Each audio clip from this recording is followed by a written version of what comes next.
نام ہے سورۃ القلم۔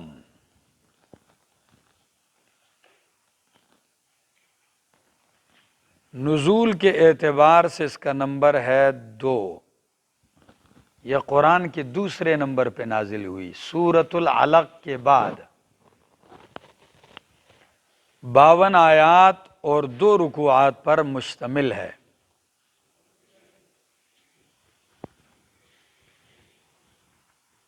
سورت کا دعویٰ ہے التحزیز فی التبلیغ، دین کی تبلیغ کے لیے تیزی، ابھارنا کہ اللہ کا پیغام سناؤ لوگوں کو۔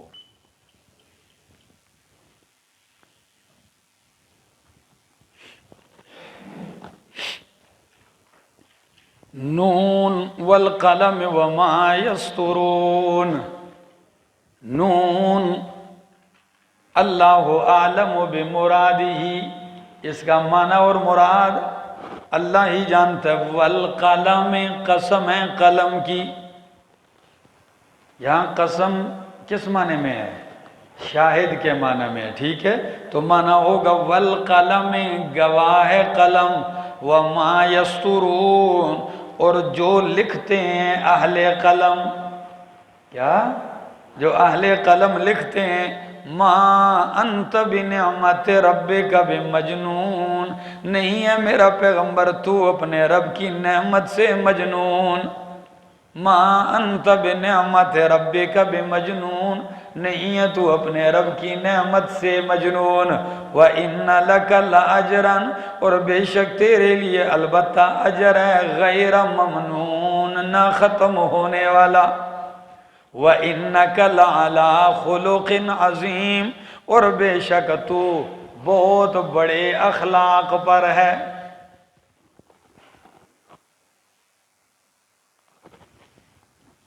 یہ بجلی کیا کر رہی ہے؟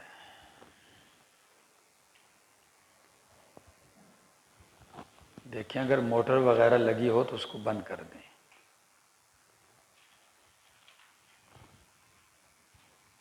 توجہ ہے؟ نون والقلم وما یسطرون، قسم ہے قلم کی، شاہد ہے قلم، جو کچھ لکھتے ہیں اہل قلم، یہ سارا کچھ شاہد ہے کہ تو مجنون۔ مفسرین نے بہت کچھ لکھا ہے۔ امام ابن قیم رحمہ اللہ وہ قلم 10 قسمیں ذکر کرتے ہیں۔ کیا؟ وہ کہتے ہیں لوح محفوظ کا قلم، فرشتوں کا قلم، کرامن کاتبین کا قلم، تاریخ کا قلم، ٹھیک ہے نا؟ لکھتے جاؤ لکھتے جاؤ، سارے قلم 10 قسم کے قلم ذکر کرتے ہیں۔ فرمایا یہ قلم اور جو کچھ قلم سے لکھا گیا یہ گواہ ہے کہ تو مجنون نہیں ہے۔ اب آپ کہیں گے ان 2 باتوں میں جوڑ کیا ہے؟ مشرکین نے کہا یہ مجنون ہے، تو جواب میں کیا کہا جا رہا ہے؟ والقلم وما یسطرون، قسم ہے قلم کی، گواہ ہے قلم کہ تو مجنون، اور جو اہل قلم لکھتے ہیں تو مجنون نہیں ہے۔ جواب قسم میں پہلا ربط سمجھو کہ گواہ ہے تقدیر کا قلم، کس کا؟ لوح محفوظ کا قلم، اور جو کچھ اس میں لکھتے ہیں کہ تو مجنون نہیں ہے، یعنی میں نے میرا پیغمبر تقدیر میں، لوح محفوظ میں آپ کو مجنون لکھا ہی نہیں ہے۔ دنیا میں ہوتا وہ ہے جو میں لکھتا ہوں، تو میں نے آپ کو مجنون لکھا ہی نہیں، تو کیسے ہو گئے آپ مجنون؟ سمجھ میں آ گئی؟ دوسرا انداز، والقلم وما یسطرون، گواہ ہے قلم اور جو اہل قلم لکھتے ہیں، تاریخ کا قلم گواہ ہے، طبیبوں کا قلم گواہ ہے، فرشتوں کا قلم گواہ ہے، دشمنوں کا قلم گواہ ہے۔ یہ سارے قلم، ان سے سب کچھ لکھا جائے گا میرا پیغمبر، لیکن آپ کو مجنون نہیں لکھا جائے گا۔ اگر ڈاکٹر آپ کو چیک کرے تو نتیجے میں مجنون نہیں لکھے گا کہ پاگل ہے، حکیم دیکھے مجنون نہیں لکھا جائے گا، تاریخ لکھی جائے گی دشمن بھی آپ کو مجنون نہیں لکھے گا۔ تو دیکھ لو کسی نے آج تک مجنون نہیں لکھا ہے۔ ایک نمبر 3، نون والقلم وما یسطرون،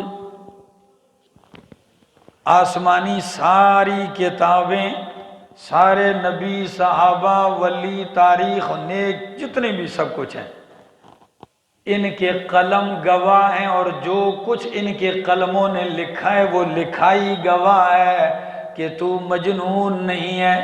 اس میں ربط کیا ہے؟ یعنی اگر ان کی لکھی ہوئی ساری تحریروں کو ایک طرف رکھا جائے اور آپ کی زبان سے نکلنے والا کلام دوسری طرف رکھا جائے، پھر موازنہ کیا جائے تو ماننا پڑے گا کہ آپ مجنون۔ کیوں کہ ساری کائنات میں جو کچھ قلم سے لکھا گیا وہ آپ کی زبان سے نکلے ہوئے جملوں کا مقابلہ، تو پھر مجنون کیسے ہو گئے؟ سمجھ میں آ رہی ہے؟ اور بھی بہت کچھ ہے لیکن وقت نہیں۔ آگے فرمایا نہیں ہے آپ اپنے رب کے فضل سے مجنون، وَإِنَّ لَكَ لَأَجْرًا غَيْرَ مَمْنُونَ، چونکہ آپ کو ستایا بہت جاتا ہے تو اجر کے لیے کیا لفظ استعمال کیے؟ 2 لفظ۔ فرمایا وَإِنَّ لَكَ لَأَجْرًا، یہ اجرن کے اوپر تنوین تفخیم کی ہے، تعظیم کی ہے، تو معنی کیا ہے؟ چھوٹا اجر ہے؟ نہیں، آپ کے لیے اجر بہت بڑا ہے، اور پھر وہ بڑا بھی ایک ہے نہیں، غیر ممنون، نہ ختم ہونے والا ہے، یعنی آپ کا اجر تو مسلسل ملتا ہی رہے گا، ختم ہونے میں نہیں آئے گا۔ آگے وَإِنَّكَ لَعَلَىٰ خُلُقٍ عَظِيمٍ، آپ کو مجنون کہتے ہیں، آپ پھر بھی ان کی خیر خواہی اختیار کر رہے ہیں، یہ آپ کے اعلیٰ اخلاق پر ہونے کی دلیل ہے۔ وَإِنَّكَ، اور بے شک تو عَلَىٰ خُلُقٍ عَظِيمٍ، عظیم اخلاق پر ہے۔ یہ لفظ عَلَىٰ ذکر کیا، کیا جی؟ لفظ عَلَىٰ ذکر کیا، تو یہ نہیں فرمایا اِنَّكَ لَذُو خُلُقٍ، آپ اخلاق والے ہیں، یہ نہیں فرمایا۔ اخلاق والے تو بہت سارے ہیں، لیکن آپ اخلاق کے اوپر مکمل کنٹرول رکھنے والے ہیں۔ ہاں، سختی میں، نرمی میں، راحت میں، سکون میں، بلکہ میں تو یہ کہوں گا کہ لفظ اعلیٰ استعلاء کے لیے، کہ باقی دنیا کے اخلاق تو ہوتے ہیں، وہ تو جب ماحول سازگار ہو تو ٹھیک ہوتے ہیں، لیکن جب ماحول سازگار نہ ہو، کوئی گالی دے دے، کوئی برا کہہ دے، تو پھر اخلاق کیا ہوتے ہیں؟ وہ دور رکھے ہوئے ہوتے ہیں۔ اور میرے نبی کا کمال یہ ہے کہ جتنا کوئی بد اخلاقی کرتا ہے آپ کے اخلاق اتنے ہی اوپر چلے جاتے ہیں، اور اوپر جاتے ہیں۔ ٹھیک ہے جی؟ آگے فَسَتُبْصِرُ وَيُبْصِرُونَ، پس ان قریب میرا پیغمبر تو بھی دیکھ لے گا اور یہ بھی دیکھ لیں گے، بِأَيِّكُمُ الْمَفْتُونَ، کہ تم میں سے کون فتنے میں ڈالا گیا ہے۔ ہاں، آپ کو مفتون، پاگل، مجنون کہتے ہیں، پتہ چل جائے گا کہ آپ مجنون پاگل ہیں یا یہ پاگل اور دیوانے ہیں۔ ان ربک هو اعلم بمن ضل عن سبیلہ، بے شک تیرا رب جانتا ہے اس کو جو بمن ضل، جو اس کو جو گمراہ ہو گیا اس کے راستے سے، وہو اعلم، اور وہ خوب جانتا ہے، بالمہتدین، ہدایت پانے والوں کو، فلا تطع، پس تو اطاعت نہ کر، کہا نہ مان، المکذبین، جھٹلانے والوں کا، ان کی بات نہ مان۔ ودو، کیونکہ یہ چاہتے ہیں، لو تدہنو، کہ تو نرمی کرے، فیدہنون، پس یہ بھی نرمی کریں۔ یہ چاہتے ہیں کہ آپ اپنے دین میں نرمی کریں تو ہم بھی تھوڑے سے آپ کے دین میں نرمی کر لیں گے، کچھ عرصہ آپ ہمارے معبودوں کو بھی ٹھیک مان لو تو پھر ہم بھی آپ کے معبود کو کیا کر لیں گے؟ مان لیں گے۔ اور اصل میں تدہن دہن سے ہے، دہن کہتے ہیں تیل کو، کیا؟ تو کسی چیز کو تیل شیل لگا کے نرم کرنا، ٹھیک ہے نا. تو یہ بھی کہتے ہیں کہ اس مسئلے جو اتنے کھردرے آپ نے سخت کیے ہوئے نا، اس کو تھوڑا سا تیل لگا لو، کیا کر لو، نرم کر لو، تو فیدہنون، پھر وہ بھی نرم ہو جائیں گے.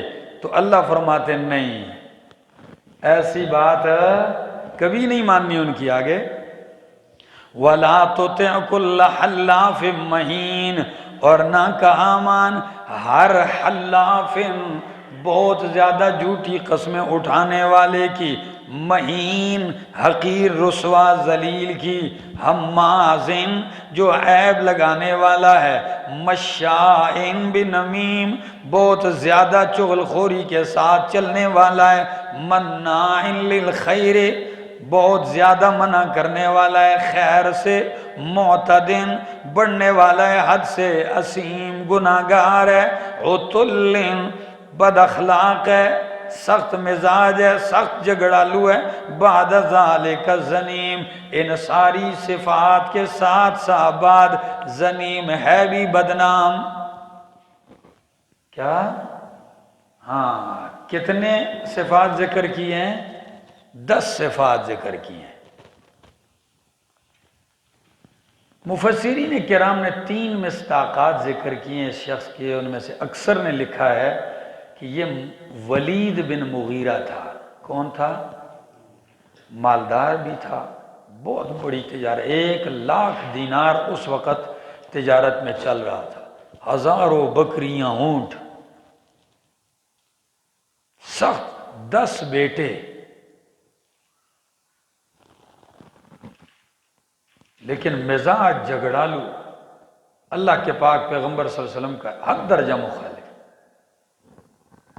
لیکن اللہ کی شان دیکھیں کہ اللہ نے ان کے 2 بیٹوں، بعض نے 3 لکھے، اللہ نے ان کو ایمان کی دولت نصیب کر دی. ایک کا نام خالد بن ولید ہے. سمجھ میں آ گئی؟ تو قرآن کریم نے اس کا ذرا یہاں ذکر کیا ہے، بہت بڑی مخالفت کرتا تھا. تو قرآن کہتا ہے میرا پیغمبر نہ کا آمان کل حلاف، ہر بہت زیادہ، ایک ہوتا ہے حالف، قسم اٹھانے والا، یہ عربی میں مبالغے کے صیغے ہیں، ٹھیک ہے نا، بہت زیادہ قسمیں اٹھانے والا، جھوٹی، مہین ہے بھی ذلیل، ہمازن، کیا معنی؟ عیب لگانے والا.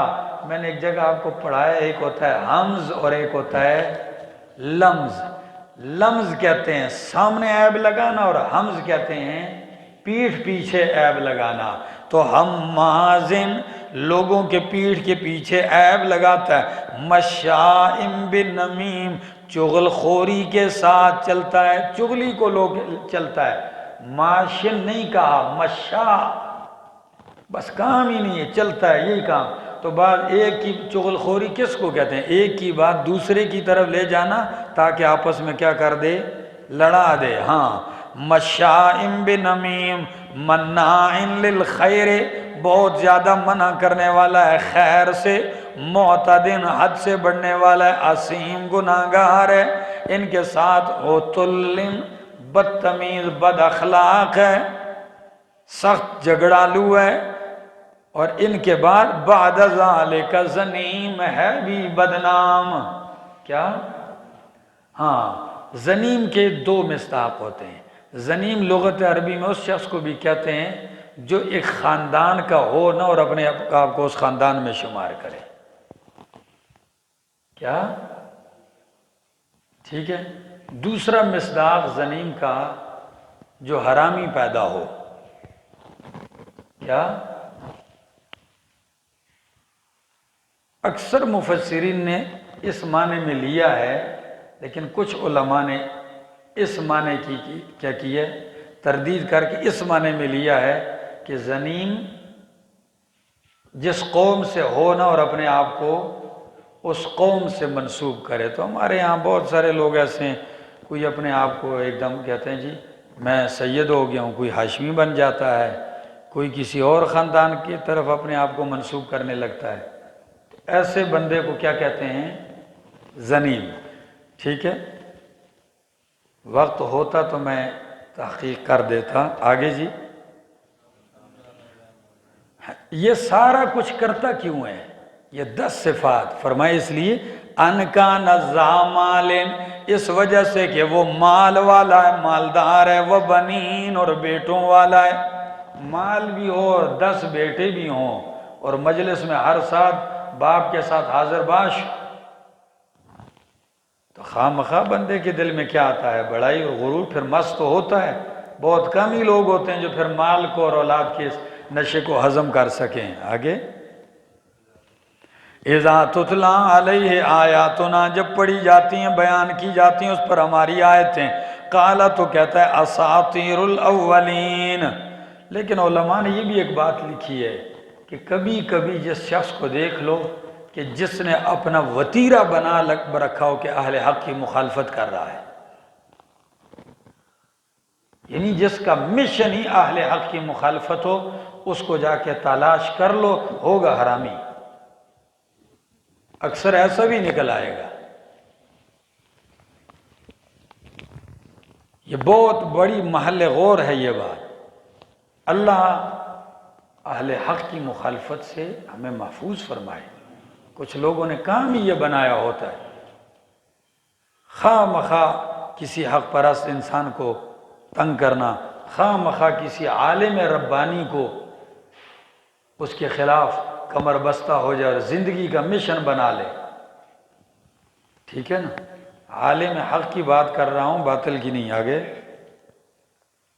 جب بیان کی جاتی ہیں اس پر ہماری آیتیں تو کہتا ہے اساطیر الاولین، یہ پہلوں کے قصے کہانیاں ہیں، سنسمہ علی الخرطوم، تو ان قریب ہم اس کو داغیں گے اس کی خرطوم پر،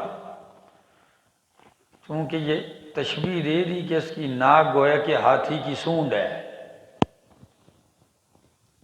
تو لمبی اونچی ناک اور ہے بھی بد اخلاق، تو فرمایا جب غصے میں یہی ناک چڑھا لیتا ہے نا، اسی کو ہم کیا کریں گے؟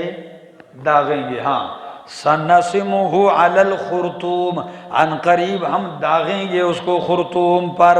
انا بلوناہم، بے شک ہم نے آزمایا ان مکے والوں کو، کما بلونا اصحاب الجنت، جس طرح کہ ہم نے آزمایا ایک باغ والوں کو، اذ اقسموا، جب انہوں نے قسمیں اٹھائی۔ یہ باغ والے کون ہیں؟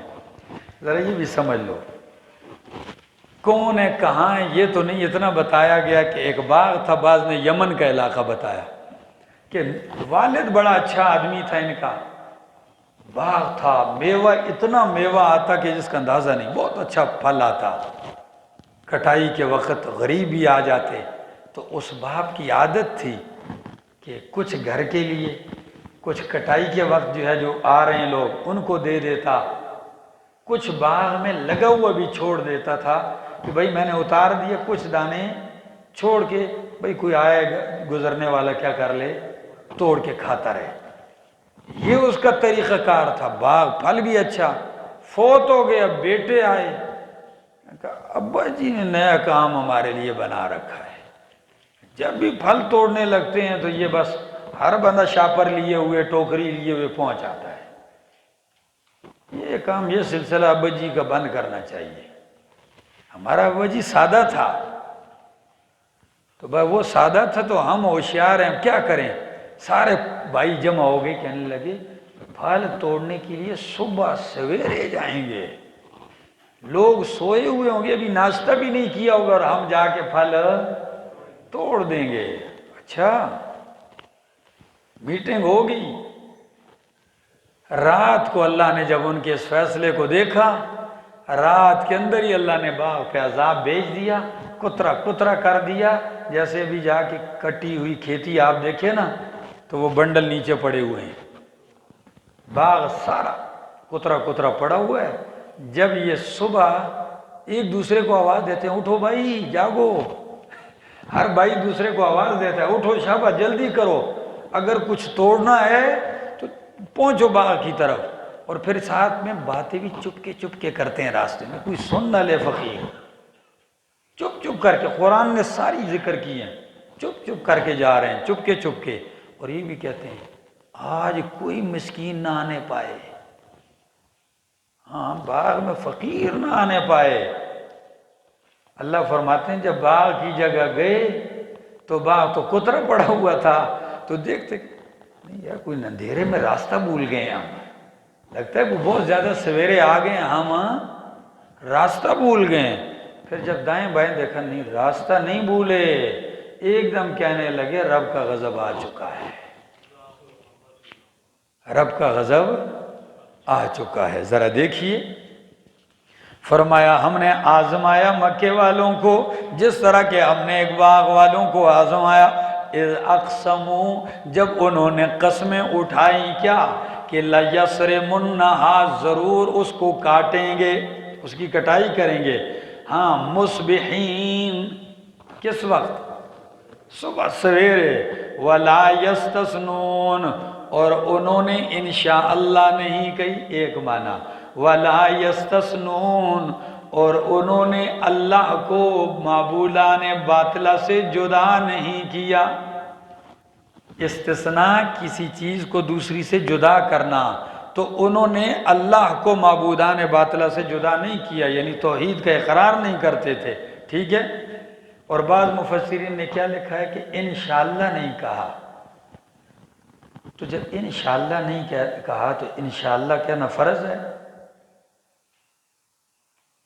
واجب ہے، ایک مستحب امر ہے، تو کیا مستحب پر اتنی سزا کے عذاب آ جائے؟ ٹھیک ہے نا جی؟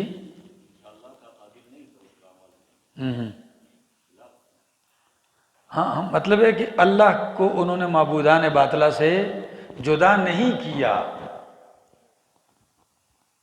مشرک تھے۔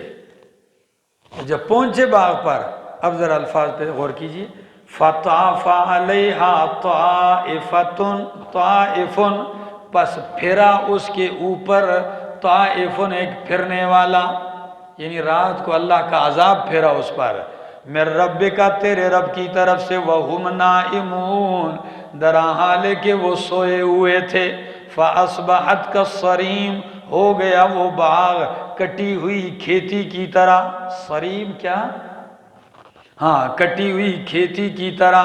فَتَنَادَوْا باغ کا تو یہ حال ہوا نا، لیکن یہ تو سوئے ہوئے، لیکن ادھر ان کا حال جب یہ جاگے تو فَتَنَادَوْا پکارنے لگے ایک دوسرے کو، مصبحین صبح سویرے، أَنِ اغْدُوا عَلَىٰ حَرْثِكُمْ کہ سویرے جاؤ اپنی کھیتی پر، اپنے باغ پر، ان کنتم صارمین اگر ہو تم کاٹنے والے، فانطلقوا پس چل پڑے، وہم یتخافتون اور وہ چپکے باتیں کر رہے تھے۔ کیا باتیں کر رہے تھے؟ کہ اللہ یدخلنہا الیوم علیکم مسکین کہ اس باغ میں آج داخل نہیں ہوگا تم پر کوئی مسکین، ہاں آج مسکینوں سے جان چھوٹ جائے گی، کوئی مانگنے والا نہیں آئے گا۔ فرمایا وَغَدَوْا عَلَىٰ حَرْدٍ قَادِرِينَ اور وہ سویرے گئے عَلَىٰ حَرْدٍ اس قصد پر ارادے پر، قادرین قدرت رکھنے والے۔ حرد کا معنی قصد بھی ہے اور حرد کا معنی ہے منع بھی، روکنا۔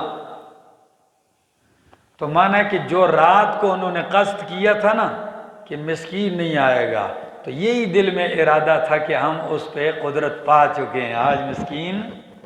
یا دوسرا حرد کا معنی ہوتا ہے روکنا، تو انہوں نے کہا آج مسکینوں کے روکنے پر ہم مکمل طور پر کیا ہیں؟ قادر ہیں۔ آگے فَلَمَّا رَأَوْهَا پس جب انہوں نے دیکھا اس باغ کو، قالوا تو کہنے لگے اِنَّا لَضَالُّونَ بے شک ہم راستہ بھولنے والے ہیں۔ گمراہ کا معنی بھی یہی ہوتا ہے جس سے راستہ، ہاں ہم راستہ بھولنے والے ہیں۔ بل نحن محرومون پھر کہنے لگے نہیں راستہ نہیں، جگہ وہی ہے، بل نحن محرومون بلکہ ہم کیا ہو گئے ہیں؟ محروم کر دیے گئے ہیں۔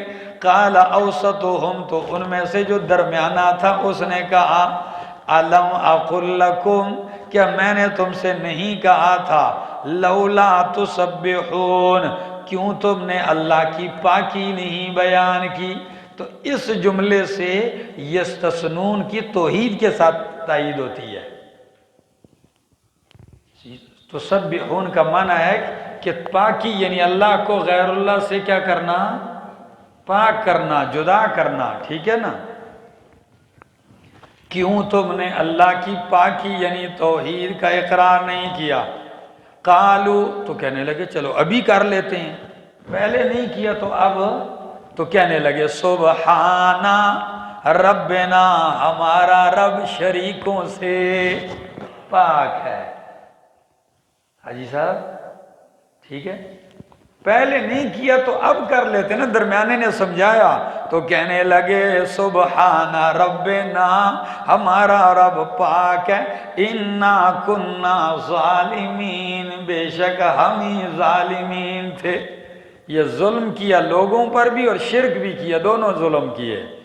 فَأَقْبَلَ بَعْضُهُمْ عَلَى بَعْضٍ يَتَلَاوَمُونَ، تو بعض کی طرف متوجہ ہوئے، یتلاومون، ملامت کرتے ہوئے، ایک دوسرے کو ملامت کرنے لگے، آپ کی رائے تھی، آپ کی رائے تھی۔ قالو تو پھر گڑ گڑا کے کہنے لگے یا ویلنا، ہائے افسوس، انا کنا طاغین، بے شک ہم ہی سرکش تھے، عسى ربنا، امید ہے کہ ہمارا رب ان یبدلنا خیرا منہا، کہ ہمیں بدلے میں دے دے گا اس سے بہتر، انا الی ربنا راغبون، بے شک ہم اپنے رب ہی کی طرف رغبت کرنے والے ہیں۔ سمجھ آ گئی؟ تو پھر تو لوگ بڑے ہوشیار ہو جاتے ہیں، جب گرفتار ہوتے ہیں تو لمبی لمبی دعائیں مانگتے ہیں، لیکن مستی میں ان کو دعا شعا نام کی کوئی چیز یاد نہیں رہتی۔ آگے کذالک العذاب، فرمایا سزا میری ایسے ہی ہوتی ہے، ہاں، والعذاب الآخرت، اور آخرت کا عذاب اکبر، وہ تو بہت بڑا ہے، لو کانوا یعلمون، کاش کہ یہ لوگ جانتے، ان للمتقین، بے شک متقین کے لیے، عند ربہم، ان کے رب کے ہاں، جنات النعیم، نعمتوں کے باغات ہیں، افنجعل المسلمین کالمجرمین، کیا ہم کر دیں گے مسلمین کو کالمجرمین، مجرمین کی طرح، ما لکم، کیا ہو گیا تمہیں، کیف تحکمون، تم کیسے فیصلہ کرتے ہو؟ او بدبختو، کیونکہ مشرک کہتے جی جو ہم ادھر ہیں نا، ادھر بھی ہم مزوں میں، ادھر بھی ہم مزوں میں ہوں گے، کیا ادھر بھی مزوں میں ہیں تو ادھر بھی ہم مزوں میں ہوں گے۔ فرمائی یہ کیسے فیصلے کرتے ہو؟ کیا ہم مجرموں کو مسلمین کی طرح کر دیں گے، فرما برداروں کی طرح؟ نہیں نہیں نہیں، یہ کبھی ایسے نہیں ہو سکتا۔ فرمائے افنجعل المسلمین، کیا ہم کر دیں گے مسلمین کو، فرما برداروں کو، کل مجرمین، مجرمین کی طرح، ما لکم کیف تحکمون، کیا ہو گیا تمہیں، کیسے فیصلہ کرتے ہو؟ ام لکم کتاب فیہ تدرسون، کیا تمہارے پاس کوئی کتاب ہے جس میں یہ پڑھتے ہو؟ یہ اتنی باتیں تم نے بنا رکھی ہیں، کون سی کتاب میں پڑھتے ہو؟ کیا انداز ہے میرے مالک کا؟ فرمایا ہم لکم کتاب، کیا ہے تمہارے پاس کوئی کتاب، فیہ تدرسون، کہ اس میں تم پڑھتے ہو، کیا پڑھتے ہو؟ کہ ان لکم فیہ لما تخیرون، کہ تمہارے لیے اس میں وہ ہے جو تم پسند کرو۔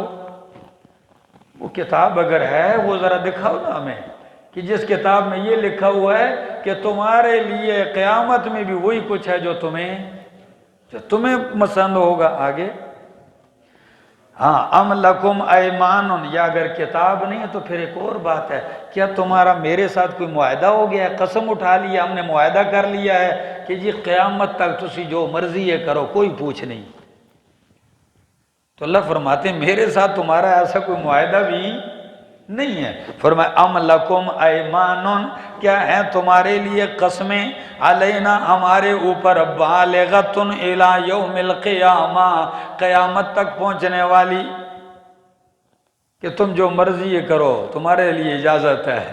ام لہم شرکاء، یا کیا ہیں ان کے لیے کوئی شریک؟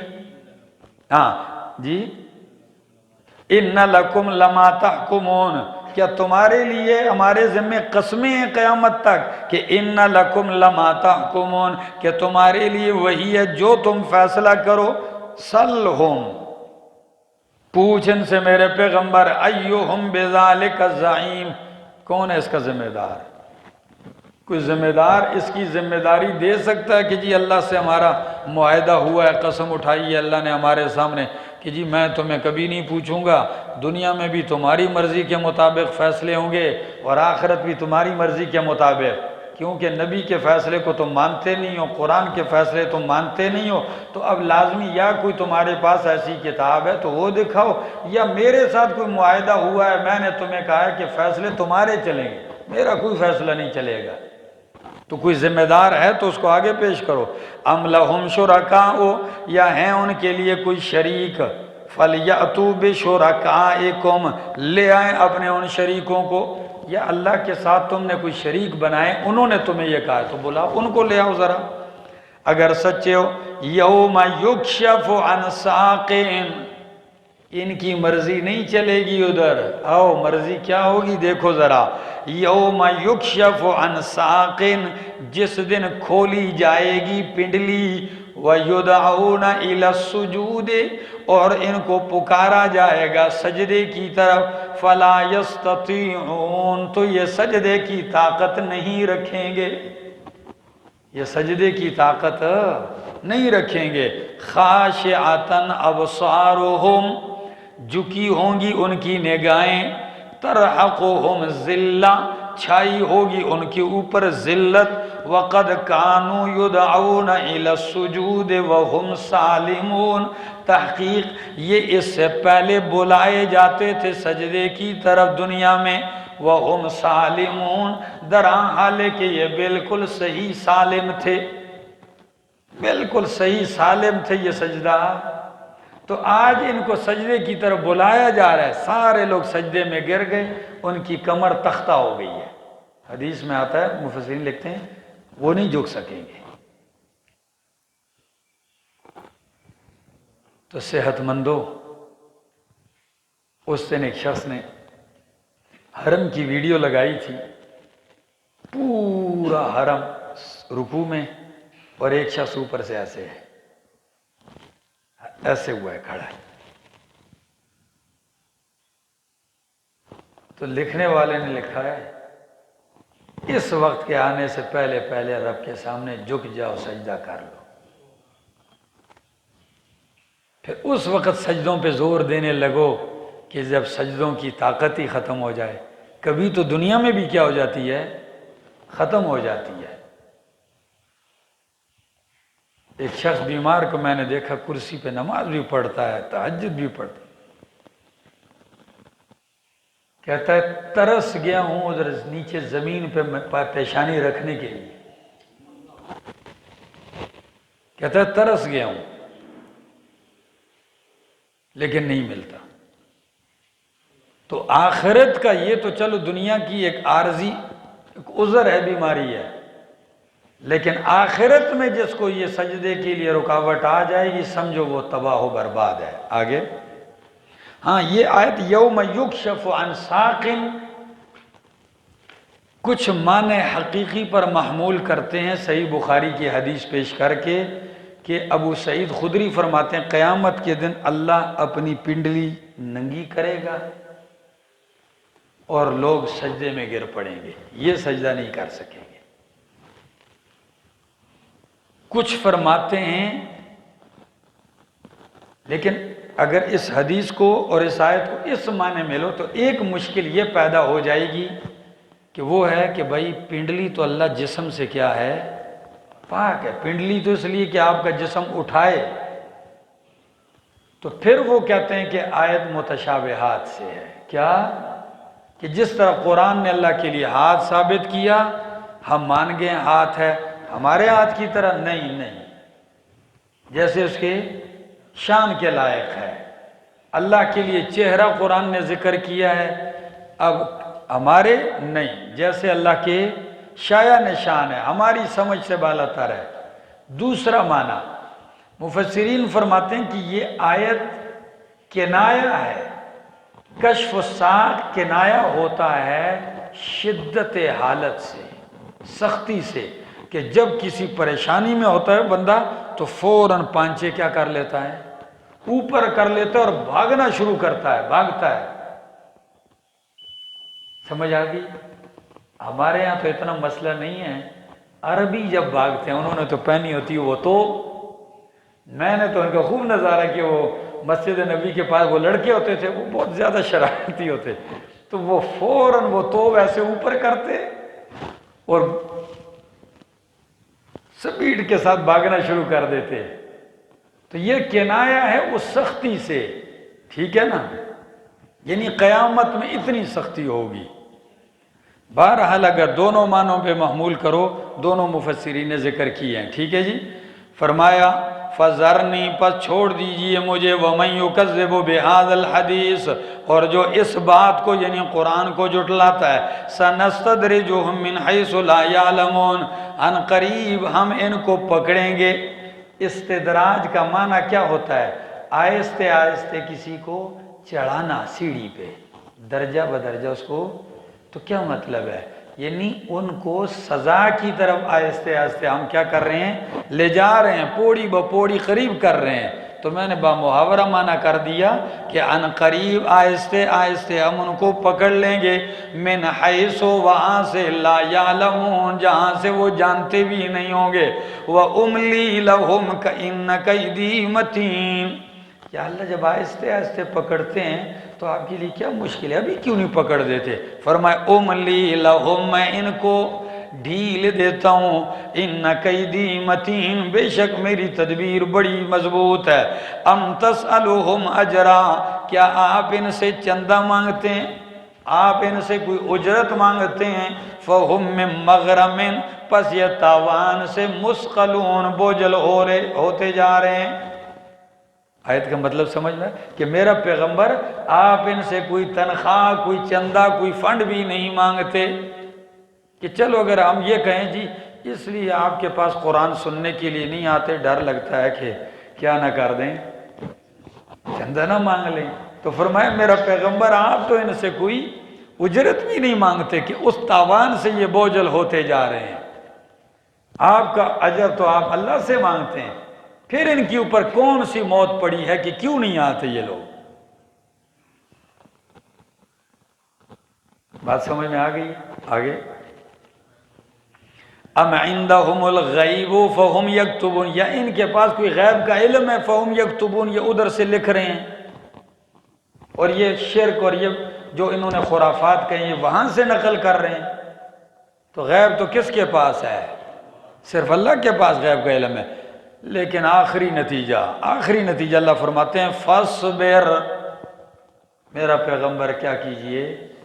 فاصبر لحکم ربک، فاصبر صبر کیجئے لحکم ربک اپنے رب کے فیصلے تک، اپنے رب کے حکم کے لیے. ولا تکن کصاحب الحوت اور مچھلی والے کی طرح نہ ہو. کس کی طرح؟ یہ مچھلی والے کون تھے؟ حضرت یونس علیہ السلام. یعنی جلدی کرنے میں ان کی طرح نہ ہو، وہ بھی قوم سے جلدی کی اور نکل پڑے.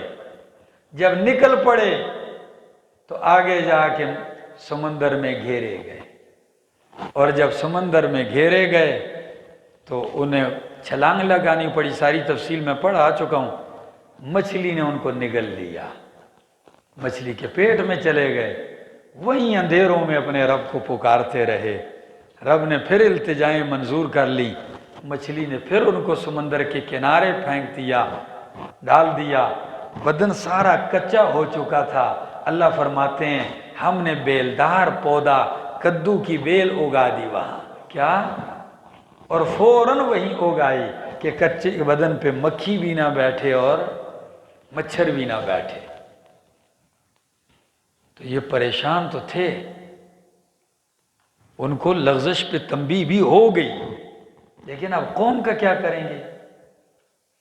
قوم کے پاس کس منہ سے جائیں گے؟ اللہ نے فرمایا میرا پیغمبر تنبیہ میں نے کر دی ہے، قوم کے سامنے رسوا نہیں کروں گا کہ کل کہیں لوگ جی آپ تو چلے گئے تھے ہمیں چھوڑ کے پھر کیسے آ گئے. نہیں، اللہ نے قوم کو ایمان کی توفیق دے دی اور وہ آپ کی تلاش میں بالکل دیوانہ وار گھوم رہے تھے.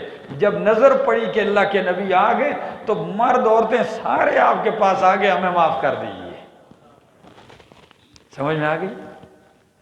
تو یونس علیہ السلام نے تھوڑا رب کے حکم آنے سے جلدی کر دی، تو فرمایا وَلَا تَكُنْ كَصَاحِبِ الْحُوتِ، میرا پیغمبر مچھلی والے کی طرح نہ ہو، اِذْ نَادَا وَهُوَ مَكْظُومٌ، جب پکارا انہوں نے اپنے رب کو، وَهُوَ مَكْظُومٌ، اور وہ غم سے بھرے ہوئے تھے۔ مکظوم کا معنی کیا ہے؟ مفعول کا صیغہ، غم سے بھرے ہوئے تھے۔ لولا ان تدارکہ نعمت من ربہ، اگر نہ پاتی ان کو نعمت ان کے رب کی، اللہ من ربی، اگر نہ پاتی اس کو اس کے رب کی نعمت، تو لنبذ بالعراء، تو وہ ڈال دیے جاتے کھلی مٹی پر، زمین پر، وہو مذموم، اور وہ مذمت کیے ہوئے ہوتے، لیکن رب کی نعمت کو نے ان کو پا لیا اور وہ مذموم نہیں ہوئے، مذمت کیے ہوئے نہیں ہوئے۔ آگے فَاجْتَبَاهُ، اللہ نے چن لیا ان کو، فَاجْتَبَاهُ رَبُّهُ، چن لیا ان کو ان کے رب نے، فَجَعَلَهُ مِنَ الصَّالِحِينَ، پس کر دیا ان کو صالحین میں سے۔